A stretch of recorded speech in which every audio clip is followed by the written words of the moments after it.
What's up, y'all? It's Coach Justin. What's up, y'all? It's Coach Justin. We're here again at the Sit Down Podcast. We have another very special guest, my boy Omar, family. What's up, How you doing? Doing all right. So let's start from the beginning. So I know, IQ hoops and everything. We're obviously going to touch on all of that. Let's start from the beginning, like you as a player, because that's when we first met and we hooped together and stuff. So yeah, like where'd you go to high school? When did you start hooping and start getting serious about it and everything like that? I started hooping when I was young, 6, 7, 8 years old. I want to say I never took it as serious as I should. I always tell people that, like, I was always good, but I never took everything else as serious. Part of that, I just never had no real guidance. My dad was ripping and running the streets. Mom's was too. So they would fund everything, but they never pushed me really like I should have been pushed. Then, I ended up going to, we moved to Stockton my freshman year. I went to Edison. Yeah, I went to Edison my freshman and sophomore years in Stockton. Oh, really?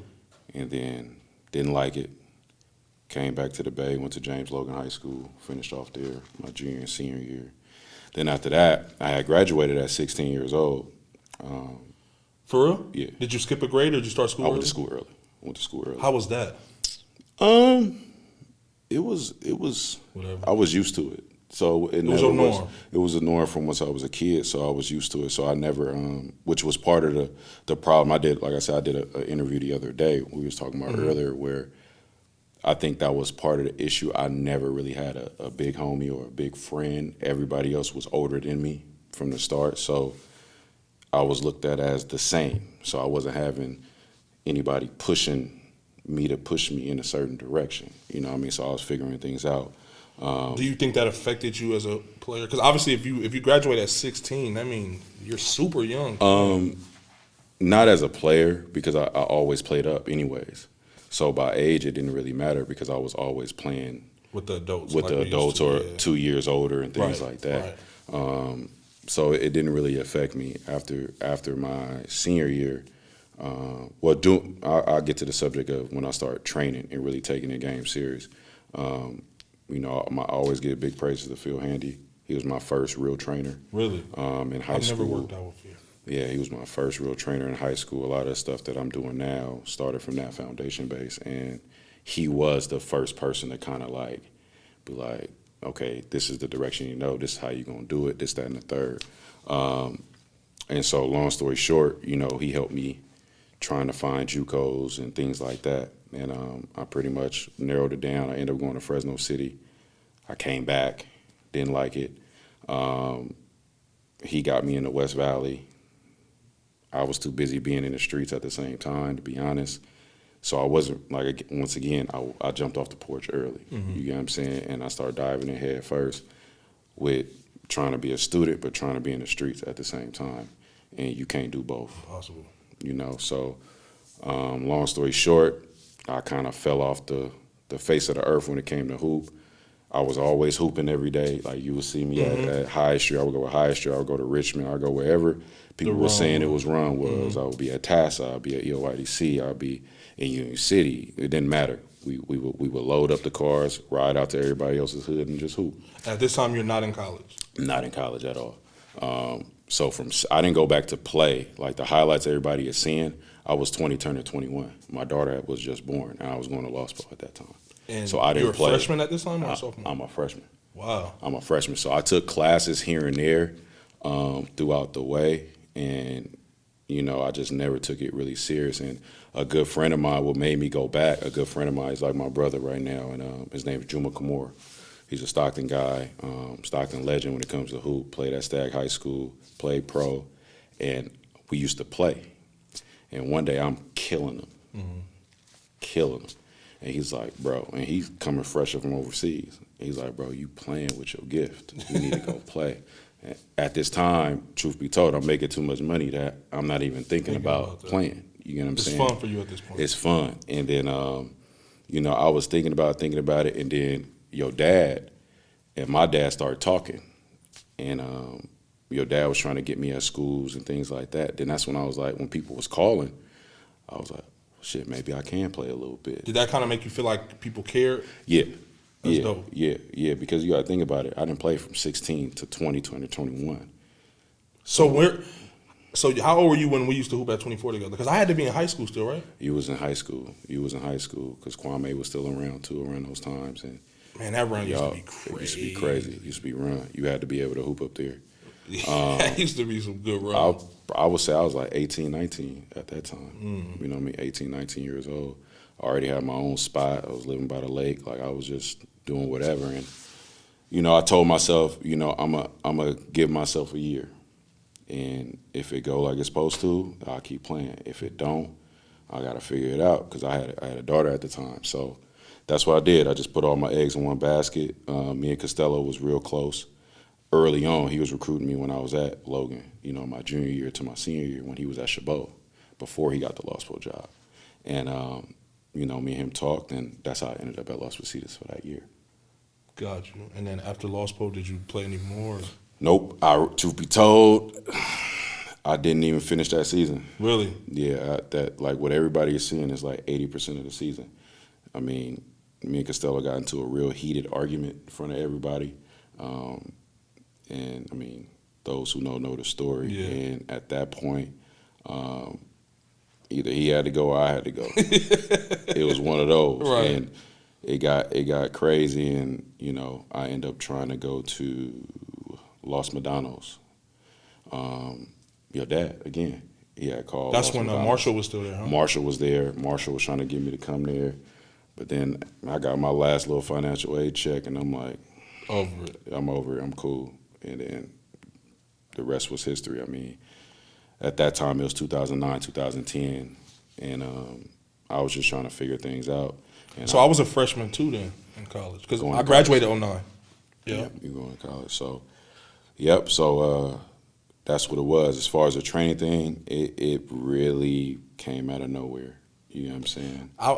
We talked about this obviously before. How did you even say, like, what made you think to say, I want to start training people, helping people get better? Is there like one person you started with? Yeah, well, it just, like I said, it was on accident. So one of my closest friends, Jared Jordan, who runs Mission Hoops. Oh, I know him. Yeah. I don't know him, but we follow each other. I like him. Yeah, I like him. him. That's like I'm his daughter's God. Oh, wow. Dad. Like, Didn't he my go boy. to He went to Los Po, then he ended up going to Liberty, and then he ended up going to East Bay. He finished off at East Bay. East Bay? I feel like I was either coaching at Dominguez when he was at East Bay or something. But I remember him. And he's a cool dude. I follow him on social media and stuff. Yeah, I'm sorry. Go ahead. He was trying to get me to come back to Los Po to play with him because he had played 1 year. He had one more year left, and he was trying to decide if he was going to leave or stay. He was killing that Los Yeah, he Po. was serving that first year. He was killing that And Los Po. I was debating about it, and then I came up there to do a recruitment workout video for him. And me and Costello ended up talking finally after all them years. And I went in his office, and he was like, you know what you're doing. You should just do that. Or if you're going to come play, just come play. But him just saying, because he was watching, he was like, you know what you're doing. That gave me more confidence in what I was doing.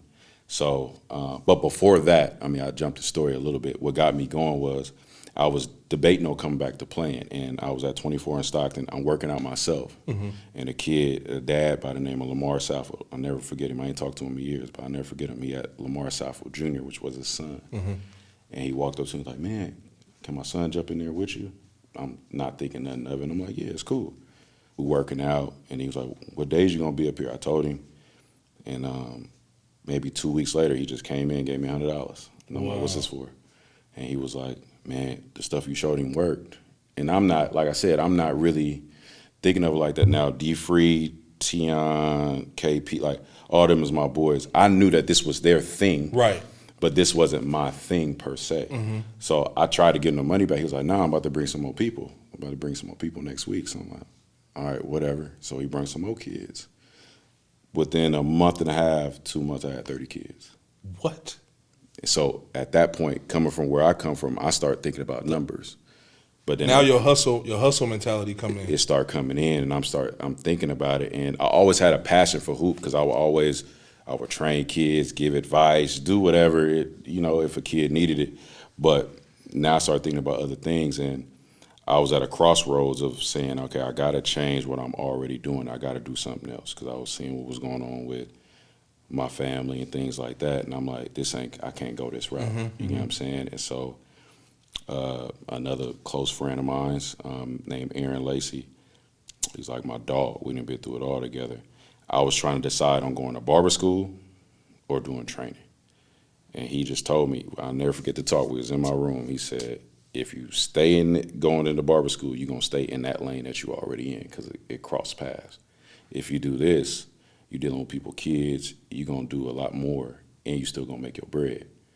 And that was the last talk I had. And from there, like literally, I slept maybe for 3 weeks, and I kept dreaming about it. I always tell people that it sounds corny, but I swear to God, like I kept having dreams about training for some reason. Wow.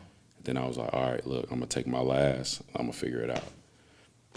10 years later, I'm doing what I'm doing at a high level. So you've been doing this for 10 years? It's going on 10 years. Is 10 years in October. Has it always been Elite IQ Hoops? It started off with no name for the first 2 months, and then I came up with the brand name, and then it stuck after that. So a lot of those kids like Cameron Valles, Colizell Lewis, like the older guys that I post, those were my first kids. That's that are playing crazy. pro in college and things like that. Those are my first. I had them when they were like 7. How did you start getting out there? Just word of mouth? Yeah, well, once I started looking at I started looking at the demographics of things. Like with any business that you're about to start, you got to look at is there competition? If there is competition, what are they doing? You're not doing the business and the nature of what you're doing. And I started asking. I wasn't ever afraid to ask questions. Right. So I was lucky to have Sam Luong, who's in Sacramento. I got introduced to him through D Free. I had D Free was my trainer from like 19 till forever. You get what I'm saying? And so I had people who were already in the nature of the business, and I wasn't asking them training questions. I was asking about the business part. So I took what I needed from each one of those two, and then I kind of cultivated in my own of where I was at, because in any genre of business, you got to see where you at. Like I said, the demographics, how it's going to work. I can't charge what people will charge where there's more money. Exactly. You get what I'm saying? And I'm coming in a time where Stockton was like, the crash was going on. There wasn't a lot of money. So it was a lot of trial and error things. And then it just took off. And I started off at a Boys and Girls Club doing it for free at a Boys and Girls Club for about 2-3 months, just getting my feet wet. Parents was just promoting, and then we lost the Boys and Girls Club situation, and how I ended up, I guess you could say, becoming corporate was I was illegally doing workouts at 24 Hour Fitness. At this time, I didn't know nothing about the contracts per se fully. I knew Deshaun and those guys had contracts, but I didn't know how it worked. So I was just having kids get memberships, and there was a guy named Marcus that was was the assistant manager. And for a month straight, I probably had like 25 kids get memberships, right, close to it. And he came in and he was like, bro, you helping us get our numbers, because they were struggling. He was like, you're helping us get our numbers. I didn't know what he meant by that. I was just about to say that. That had, like, they weren't mad at you, right? Nah, I mean, theoretically. Technically, it's they wrong. could have been. Right. But because it was helping them, and he was young, vibrant dude, upbeat. He was hip to the game. He wasn't an old guy. That's normally, those are the type of guys that's usually, like, he was a young dude. And he pulled me into the office, and he was like, look, like, we got to try to figure out how to make this. But he wasn't the one that can call the shot. So he was like, I'm going to introduce it to the general manager, and then I'm going to have you guys meet. His name was Gabe. And then he did that, and I would say a week later, I met with Joe. It all was a perfect storm. It was a guy by the name of Joe who was a VP of 24 Hour Fitness for basketball operations, who controlled all contracts. Joe ended up being on a tour, checking out each club that had basketball courts. It just so happened all this happened, and it's lining up. It's lining up to when he's about to hit Stockton. And so now you can show him in person. Exactly. And plus, he's cool with D Free, Triple Threat, Tion, all these guys already, because they were the first ones. And those are my brothers. So it was like a shoe-in of a connection. And when he came in, like less than 2-3 weeks, I had a contract on the table. Wow. Yeah. And the craziest thing from this, well, I tell people, like, you can't never doubt God and what your purpose is. I legitimately only had $10,000 to my name. It cost me close to $10,000 to get my contract. I mean, as far as all the insurances they needed and get my business, solidified. That is crazy. And it cost that, and I spent my last on it. I remember you telling me that a long time ago, that 10,000 number. That's crazy. And then, so are you still under contract with them, or No. So with 24, and this is another like crazy thing, was it took me a year. I was there for a year, and when it came down to me re-signing my contract, 24, I just sold their company to someone else.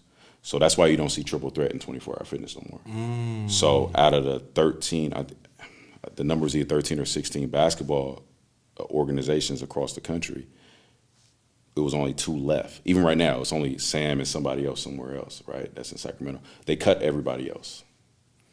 And so I ended up getting a call from Joe a week before it was supposed to be announced what was going on.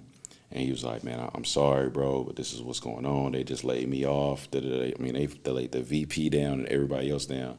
And I called, first person I called, I was with my girl at the time. The first person I called was Jared. And I'm boo-hoo crying.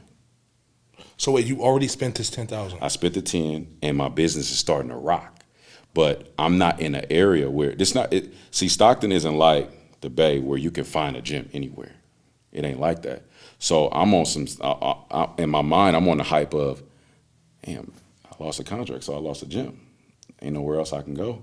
You get what I'm saying? And I'm boohoo crying because I'm really starting to see not profit, but I'm seeing the business grow, and I'm believing in it, and I done cleaned up my image. I'm doing all this stuff, and I ain't never went through nothing like that before. You know what I'm saying? And he was like, bro, it's going to be cool, da-da-da-da. And I ended up relocating, and I was going to Hayward to work out in Hayward at the church. Hold on one second. If you don't mind, how did that work with the contract with 24? Did they like pay you a salary? Did you? No. It was we all had 70-40 splits, 70-30 splits. I'm sorry, it was a 70-30 split. So whatever you brung in, they had to get 30% of your profits every month. So that's how the contracts used to be constructed. I don't know how they are now, but that's how they were constructed. How do they know how much you're making though? I mean, you got to check in at the door. So you give them a list, you know what I mean, of people that's going to come in. I mean, if you organize and your schedule is right, you know. Did you make your pricing, or did they do it? No, at that time, I made my own pricing. Like your rate? My rate. Gotcha. Now, from what I've gathered over the years is that they come up with the pricing of what they want, and they take their money off the top from the rip. But at that time, I got in it, I guess you could say the golden era, where you just give them what you give them and you keep it pushing. Oh, that's cool. I didn't mean to interrupt you. But yeah, no, you're good. You're good. But you were at Hayward. Yeah, so I ended up relocating because I couldn't find a gym, and I wasn't going to do workouts in the park. Right. So I ended up relocating to Hayward. How many people do you have right now? Do you know? At this point? No, not right now. I'm saying at this moment that you're talking about. No more than maybe like 40 consistently. Like we want to say consistent revenue stream coming in every month, about 40 kids. Here and there, more give or take. Yeah, I know how that goes. Trust me. About 40 kids a month. So I ended up relocating to Hayward, and I was driving back and forth, commuting 4 days a week. From Stockton to Hayward? From Stockton to Hayward, staying for 3-4 hours, driving back home in the traffic, coming back, doing that. And I was fortunate that my boy Marcus Smith, one of the best trainers in the Bay as well, he opened his doors for me and allowed me to do stuff there. And I did okay. Like it was starting to pick up. And then a parent called me from Stockton maybe after about 8 months. I was like, man, I found the gym. If you want to use it, da-da-da-da. And I had just had knee surgery. I'll never forget, I had knee surgery in December. He called me a week before knee surgery. It was January 20-something because I did my first camp with Sam. And I announced, I sent the email blast out to the parent. I'm not knowing it's going to be who's going to show up. I said, hey, I'm back. I'm going to be back this day, da-da-da. That first week I got back, I made $3,000. To make him open up. All right, so when we're here, I don't want this. All right, I'm catching. I'm here. I'm a threat to go to the rim. Jab at the edge. Last one.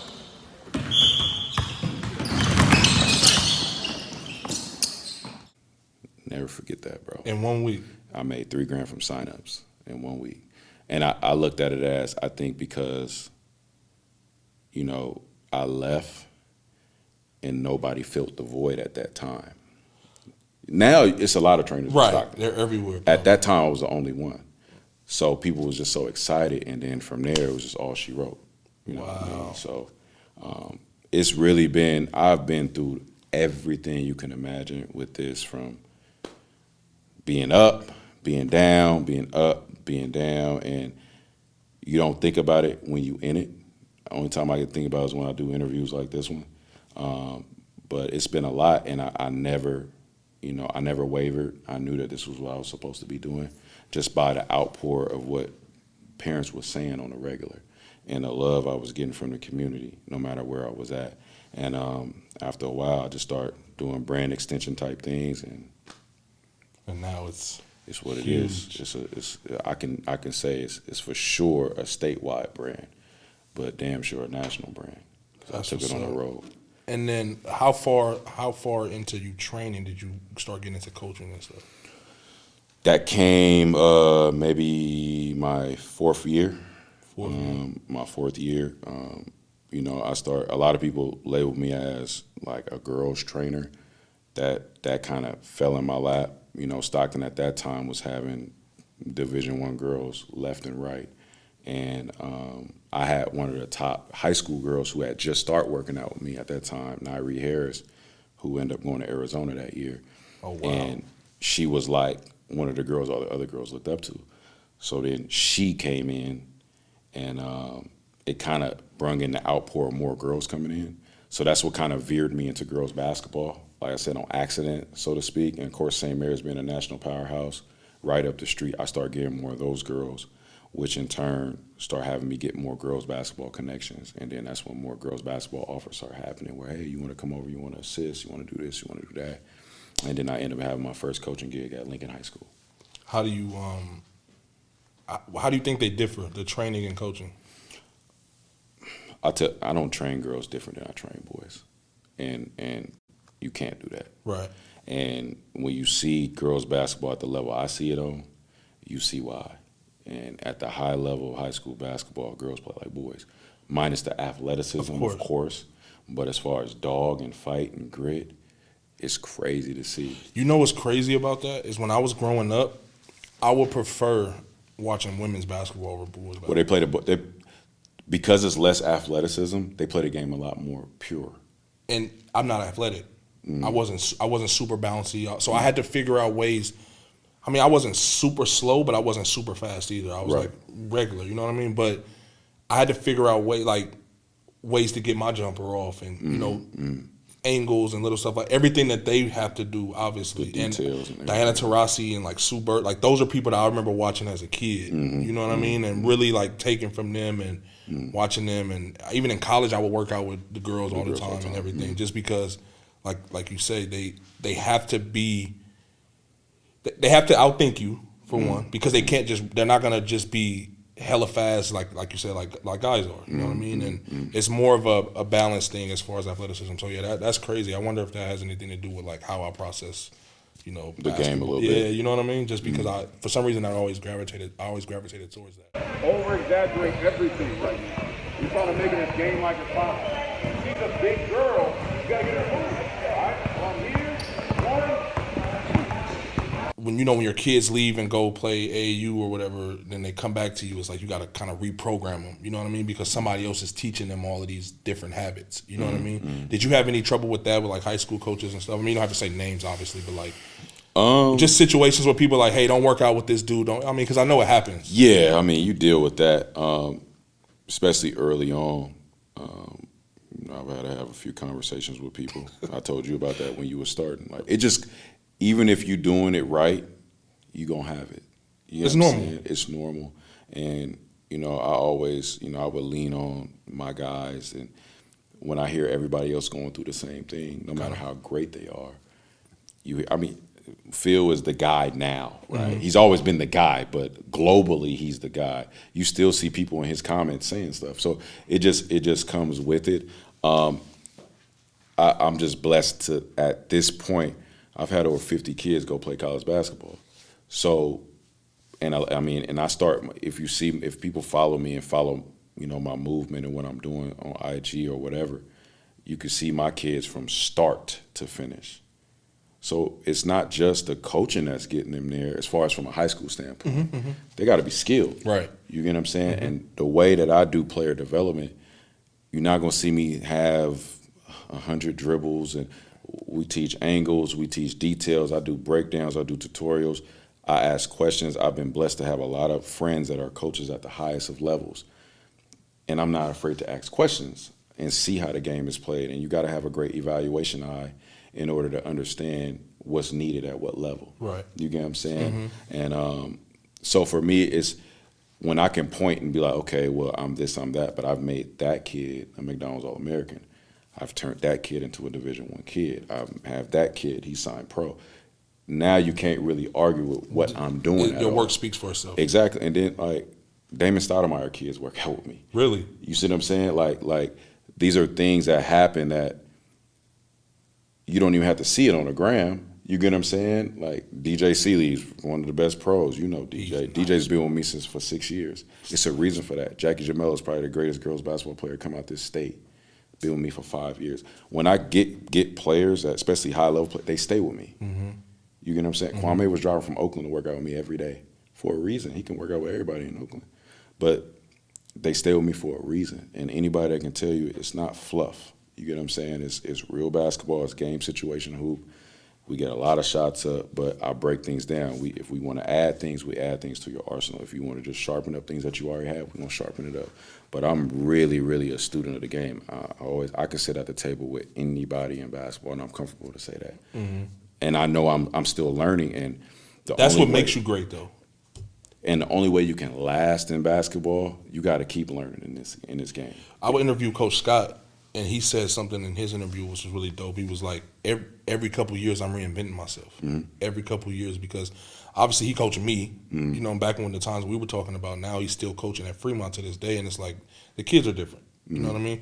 Something you said earlier I wanted to piggyback on, and I just thought of it. I remember like the way you are as a person, you know what I mean? How you say like, you know, it's no fluff and all of that. That's a fact, because I remember when we were at 2-4, you used to be on us. Me, Kiwi, BT, all of us young dudes. Take it like, serious. yeah, your counter moves have to be elite. You know what I mean? Like your counter moves always have to be nice, because I don't like when people predetermine their moves. Like I'm coming up the court saying I'm gonna hit him with between the legs, behind the back cross. That's not realistic, bro. Not realistic. You know what I mean?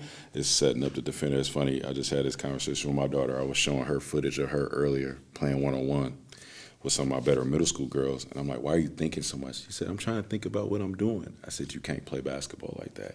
And when I first started training, like I was doing this pre-IG. IG wasn't even existing yet. So all I can go by was the Gannon Bakers and the Michael Lancasters. So I'm seeing what they doing.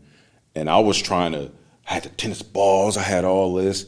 Then I'm like, bro, because when I got to field, when I came back when I moved to Stockton, I was one of the top 8th graders for sure in the Bay Area, right?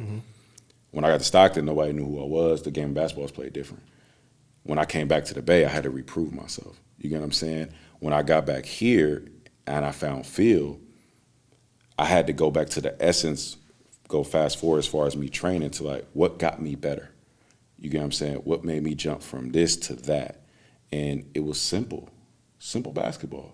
You get what I'm saying? You can learn a million moves. Like I'm gonna teach a kid how to score 1,000 ways. Right. But you're supposed to take and master what you can master. But even then, everything is a pillar.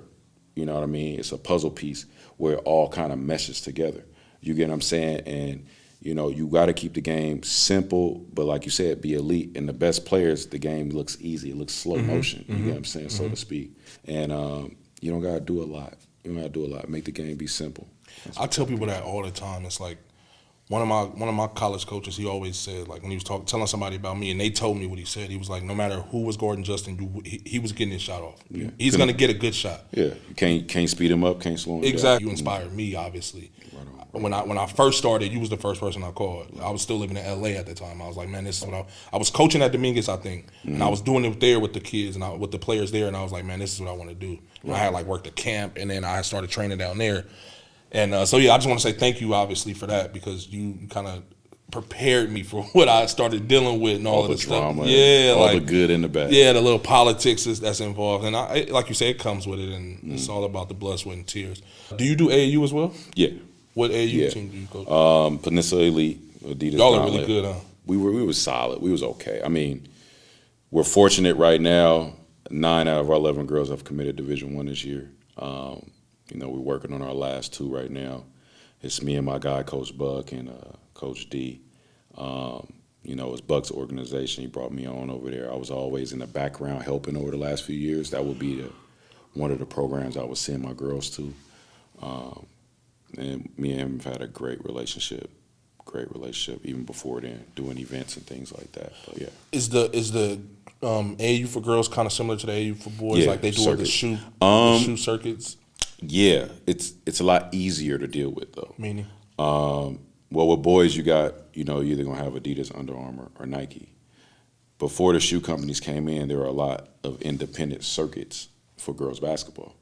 So you got Blue Star, you got ASGR. It's different little circuits you can do. So you can be an independent, like, say, Cal Ballers in Oakland. They're an independent team, right? They're not signed to any shoe company. So they can kind of cater their schedule how they want it to be and go to viewing events where coaches are going to be at, because it's a lot of viewing events where the same coaches are going to be there. Mm-hmm. So it's one of those things where you use the shoe company to dress it up well, just like boys, but it's a lot easier to deal with even if you don't want to go that route and you just want to be an independent. You know what I mean? Because it's a lot of pressure, just like boys. You got to win. You don't win, you lose your deal. If you don't got kids as prospects, you lose your deal. Really? Yeah. I never really understood how that worked. Yeah, it's serious. Because at the end of the day, they putting, you're getting the sponsorship money and everything else. So they want to put the best product out there. You can't just have one Division I kid. Do they fully sponsor the teams? No, not in girls. We don't get the luxury like boys do.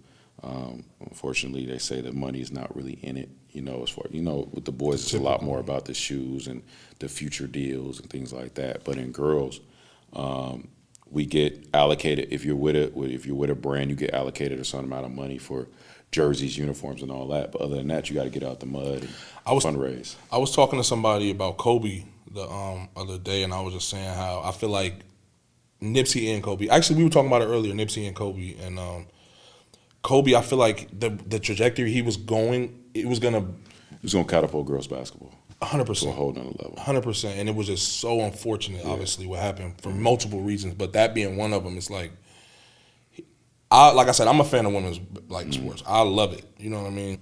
Yeah, man, that's so crazy. Hopefully one day it gets to that point. I hear they're like the WNBA is supposed to be raising their pay, right? Or is that not true?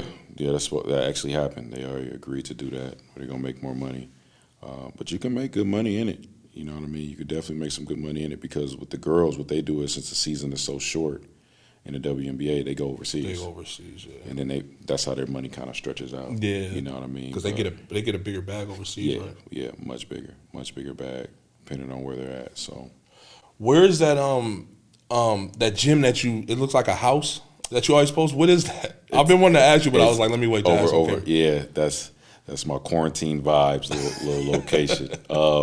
Is that somebody's house or is that a gym? Yeah. So it's at a winery actually. Really? Yeah. So it's just a blessing. That's why, man. Listen, if you're a trainer and you get into this and you're doing it the right way, these parents will take care of you. I got parents that are in so many different fields, and you're in this. And what I always tell upcoming trainers that I got 2 daughters. Mm-hmm. If I'm taking somebody to go train with them, if I'm taking them to go train, no matter what it is, it can be a piano lessons. Mm-hmm. I'm trusting them to in their hands. In their hands to mentor my kid and this, that, and the third. And with that becomes a different type of security from a parent. And you got to value that. You know what I mean? You're going to make your bread. You got to value that. So I'm all saying all that to say that even through these times, this parent they open their doors for me, and they're allowing me to do that. But yeah, that's at their house, bro. Shooting machine and all. It's at their house. So the shooting machine stays there? Yeah. Okay. I didn't know if you brought that over. No. It's their shooting machine. Do you work out there? Is that only because of the quarantine, or do you train there? No, it's only I have a contract with a whole nother company. Another gym crazy. You have in Lodi. Yeah, I got a contract there. That's so dope. I've been in Lodi for 7 years now.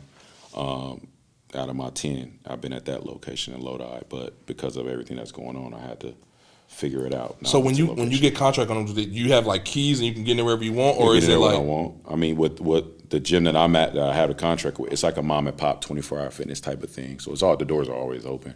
But I have certain days allocated to my brand, my business, or what I can do there.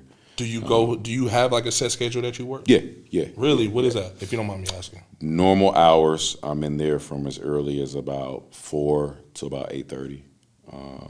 That's during Monday through Thursday. I usually take Fridays off, and then I'm in there in the morning, Saturday, Sundays from about 7 a.m. to about 2. So now, though, because of everything that's going on, I'm stuck to doing individuals, and that's just my group workouts times. Now I'm going from 7 a.m. to 7 p.m. Because you have to train the same amount of people, but you're doing it one. Not even the same amount. Even with me doing that, I'm nowhere near making what I was making with group workouts. You know what I mean? I'm really working hard now. You know what working harder. Man, it's tough, but you gotta love what you're doing. You get what I'm saying? When it comes to training, what's the most that you'll do in one session? The most people? It depends, because all my scheduling is based on skill set. So I have an advanced class, I got a beginner's class, I got an intermediate class. That will be a mix of maybe some middle school, some high school.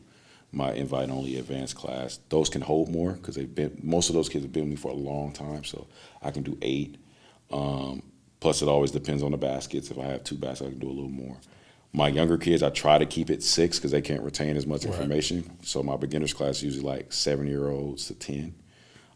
Same thing with my intermediate, maybe 7 or 8. It just depends. But it's a graduation. How I run my brand is, it's a graduation state where you get promoted. So really? That's dope. You start off in one group. Then from there, I kind of move you around. Oh, wow. And I'll move you down, too, if I feel like you can't really? keep up. Oh, that's what's up. It keeps the kids on point of not wanting to be embarrassed of getting. It's just like I took the mentality of school. That's why I always tell people like that. It's like school when they come in. You do what you got to do, you'll be able to move on to the next class. You don't, you get held back. And so that keeps the kids kind of focused on not wanting to be embarrassed. If you're one of the better kids and I put you up here, then I drop you back down. And the parents, they follow in line with it. That's dope. But that's how you keep the kids on point. For your website, because you have a website, right? Yeah. Do you do like signups and stuff through there? Like Yeah. If people wanted to, like, obviously in the video we'll put like or how to get in contact with you and stuff.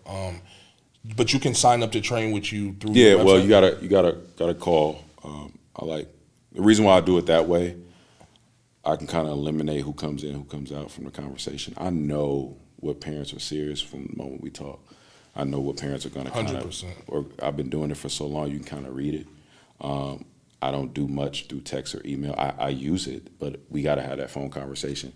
And then from there, they come in and we do a free trial workout where they'll just come into a regular workout. And they get to see what it is, even if they heard from so-and-so, hey, it's great. But for me, I get to get a better eye of where I want to put them. Yeah. You see what I'm saying? Yeah. And, some people don't do that. They want their money right away. I don't really tripping off that. It's hard for me to train people that I haven't seen play basketball. You have really to see hard. it. Really You have to hard. see it. I You tell have to people see that all the time, and I don't like when people bring people to train and don't ask me. You know what I mean? Oh yeah, my kids don't do that. Because I like I said, I run my stuff how I run it just because it works for me. Right. You know what I mean? Do you have other people that works with you? Yeah. One of my players, former players, Mac Bertram, he was a part of my brand last year. He ended up going back to England and go play, but he's back now this summer. So I've tried different people, but it's a certain feel, and everybody does things different. But I want things to be ran a certain way because my way has been successful.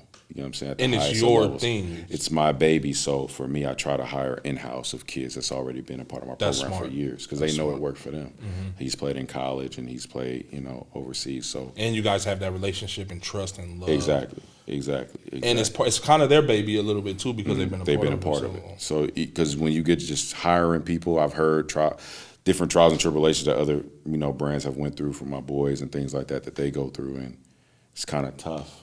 You want it's your baby, right? You know what I'm saying? So this is what like the hype I'm on right now. I'm trying to bring the Bay Area basketball back. Mm-hmm. You know what I mean? Like doing a hell of a job with that open run. That was big. Man, I'm trying to. I actually on my way here while you was waiting, Davis tweeted me because they saying they about to open up gyms again starting next Friday. So we about to get that back rocking. I need you down here, man. I need you to bring that 209 area down here. Because I know it's some hoopers out there. Yeah. I know it's hoopers out there. The problem is they never had nowhere to go. That's why they stay where they're at. And even because I was asking people, do we want to move it from Mac and get a bigger gym? Because I had the opportunity presented to me. Nobody wants to. They want to keep it at Mac because it's that field. It's that field. You know what I mean? And then it's like it's closed off, so it's family. Like fights almost about to happen. Like, but we all in there as family. You know, and still sharp and steel. And I feel like we can eventually have. What the LA has. Exactly. We need that, bro. And I think that'll bring our hoop back in the Bay Area. You know, and when I say the Bay Area, I mean Stockton, everywhere, all Northern California. Just Northern California in general. Because most of I think that's the vibe of what's changed with high school basketball. You got some dogs, but we ain't got enough. I was telling somebody the other day when I went to the protest that Juan and them put on, and we were talking about it. It's like, bro, when I graduated, like everybody was signing D1. You know what I mean? It's like now you might have one. Yeah. You know what I mean? Like I was in the OAL, obviously coaching last year, and I don't think we had anybody. OAL ain't what it used to be. It's terrible.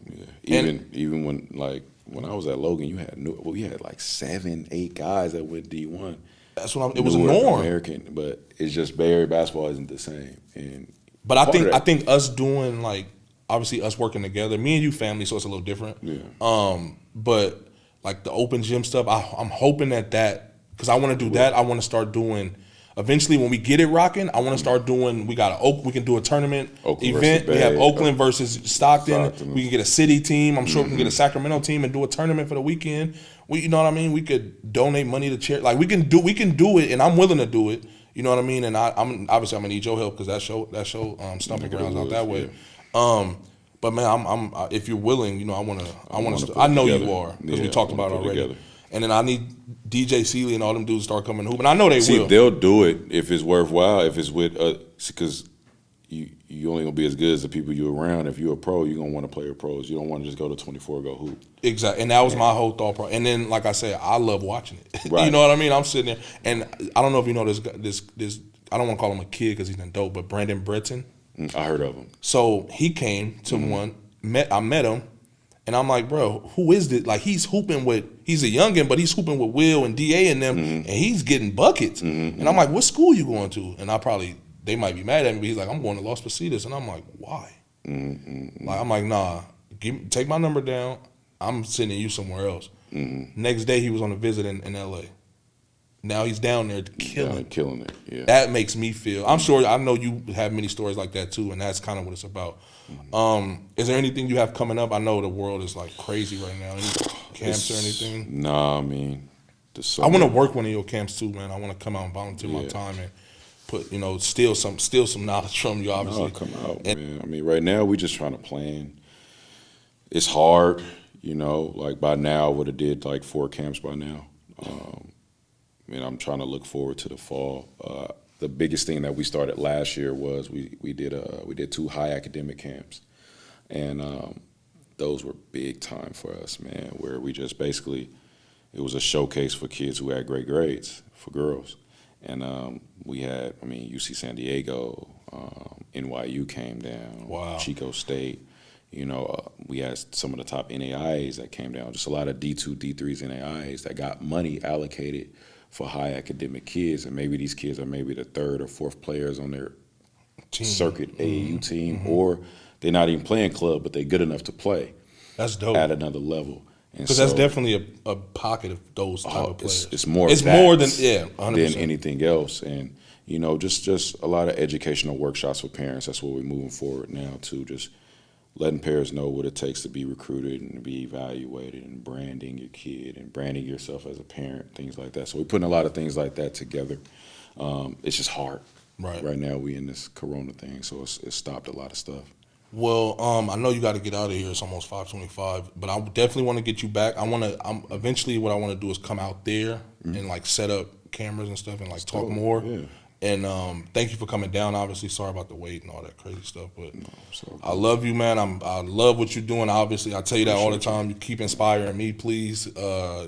Thanks for being an open book. Every time I hit you with advice or a question, you always, never shun me away. Like, and I appreciate that. I just want you to know that. Please keep doing what you're doing, bro. You running that. Like, I love it. I love seeing you out there doing your thing. I appreciate it. And I'm gonna put some, obviously, like your website and all good. we'll put some clips and stuff in also. It's all good. Well, I appreciate you guys, man. This is a great platform. Take it to a whole nother level. Yeah, I'm trying. Thank you. I appreciate support 100%. So just keep doing what you're doing, baby. Yes, sir. Love you, All right. man. Love Yep. you too, bro.